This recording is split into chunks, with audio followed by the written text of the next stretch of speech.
Great race morning नमस्कार. माझं नाव सूर्य देशमुख. ओळख गर्दाच्या अभियान या अंतर्गत मी आज आलो आहे करंदी गावामध्ये आणि माझ्यासोबत आहेत तात्यासाहेब ढोकले. तर तात्यासाहेबांना आंबोली त्याच्यावर काय त्रास होता आणि दिवस घेतला त्याला काय फरक पडला आपण त्यांच्याकडून ऐकूया.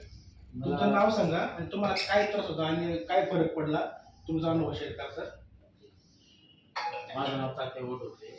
मी हा अमृत ज्यूस साधारणतः एक 8 महिन्यापासून घेत आहे आणि मला पचनाचा त्रास होता. माझा किडनी ट्रान्सप्लांट झालेला आहे 2017 मध्ये आणि हा अमृत ज्यूस कंटिन्यू सातत्याने घेतल्यामुळे माझ्या पोटाच्या तक्रारी पूर्णपणे बऱ्या झालेल्या आहेत आणि पचनाचा प्रॉब्लेम पूर्णपणे सॉल्व्ह झालेला आहे आणि आता मला खाण्यापिण्याच्या कुठल्याही तक्रारी राहिलेल्या नाही.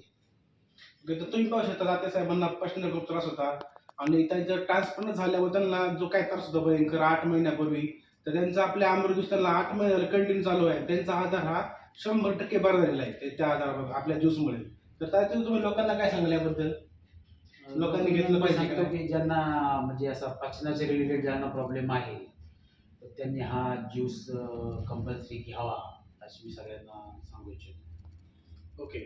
Thank you so much.